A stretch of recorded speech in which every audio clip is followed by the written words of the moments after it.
नमस्कार।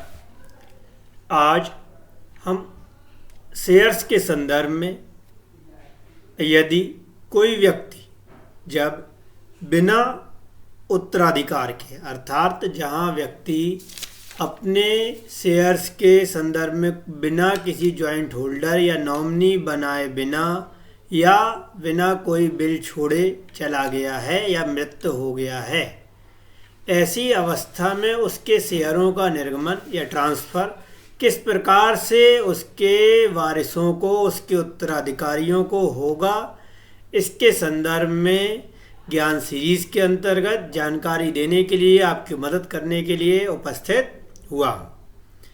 जैसा कि हम जानते हैं कि भारत में शेयर के संदर्भ में सभी प्रकार के नियम आदि सेबी के द्वारा बनाए जाते हैं। इसी तरह से जहां कोई व्यक्ति की मृत्यु हो गई है और उसने कोई भी जॉइंट होल्डर और नॉमिनी नहीं बनाया है, तो उसके उन शेयरों के जो उसके द्वारा धारण किए गए थे वो उसके जो वारिस हैं, उसके जो उत्तराधिकारी हैं, उनको LODR एक्ट के अंतर्गत उन अंशों को प्राप्त करने का अधिकार होता है। इस अधिनियम के अंतर्गत ऐसी किसी कंपनी के अंश जो व्यक्ति के पास थे जिनका मूल्य 2 लाख रुपए से कम था, उसके संदर्भ में बिना इंटरेस्टेड सक्सेशन सर्टिफिकेट के ऐसे शेयरों को व्यक्तियों को हस्तांतरित करने के प्रावधान हैं। इससे अधिक के संदर्भ में सक्सेशन एक्ट के अंतर्गत, भारतीय विधि के अंतर्गत अलग अलग प्रावधान अलग अलग धर्म के लोगों के संदर्भ में किए गए हैं। कुछ कंपनी विशेष के संदर्भ में जहां कंपनी विशिष्ट रेजोल्यूशन के द्वारा इस 2 लाख की सीमा को बढ़ाना चाहे तो बढ़ाने के प्रावधान भी किए गए हैं, जिसके अंतर्गत कंपनी विशेष रेजोल्यूशन के माध्यम से सीमा को 2 लाख से बढ़ाकर 5 लाख या 10 लाख तक भी कर सकती है। कुछ कंपनियों ने सीमा को 10 लाख भी किया हुआ है। अब हम देखते हैं कि आज के समय में एक व्यक्ति को सामान्यतः समस्या आती है कि उसके पिता ने कोई शेयर लिए थे लेकिन उसके संदर्भ में उसे नॉमिनी नहीं बनाया, तो ऐसी या उनके द्वारा कोई वसीयत नहीं छोड़ी गई, तो ऐसे संदर्भ में वो जाए कहाँ, क्या तरीका होगा? या कई बार तो उसे पता ही नहीं होता है कि उसके पिता ने शेयर खरीदे थे और कई साल बाद उसे वो शेयर सर्टिफिकेट प्राप्त होते हैं, या किसी मेल के जरिए या किसी कॉल के जरिए उसे जानकारी मिलती है कि ऐसे शेयर उसके पास उसके पिताजी ने लिए थे, लेकिन उसके पास उसके संदर्भ में कोई प्रूफ आदि नहीं है। तो ऐसे संदर्भ में सबसे पहले तो ये जानना जरूरी है क्या जो उसके पिता या वह व्यक्ति जिनकी संपत्ति का वह हकदार है, जिनके पास ऐसे शेयर थे, तो ऐसे शेयरों को उस व्यक्ति के द्वारा किस तरह से प्राप्त किया जा सकता है। तो इसके अंतर्गत हम देखते हैं किसी शेयर के संदर्भ में, जैसा कि हम जानते हैं एक शेयर के संदर्भ में अधिकतम एक शेयर को या एक कंपनी के शेयरों को 3 लोग मिलकर धारण कर सकते हैं। तो इसके अंतर्गत हम देखते हैं कि जो हमारे वारिस हैं, जो उत्तराधिकारी हैं, जैसे कि हिंदू विधि के अंतर्गत अगर हम बात करें तो हिंदू सक्सेशन एक्ट के अंतर्गत इसके संदर्भ में प्रावधान किए गए हैं। वहीं मुस्लिम विधि के अंतर्गत हम देखते हैं तो मुस्लिम विधि शरीयत के नियमों के अधीन इसके प्रावधान करती है।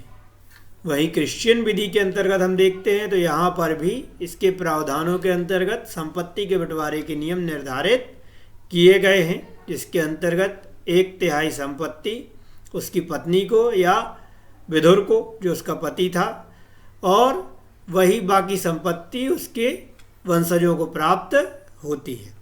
हिंदू विधि के अंतर्गत यदि हम देखते हैं तो हिंदू विधि के अंतर्गत अगर व्यक्ति पुरुष था तो उसके संदर्भ में अलग प्रावधान किए गए हैं, अगर महिला है तो उसके संदर्भ में समानांतर तौर पर कुछ अलग प्रावधान किए गए हैं।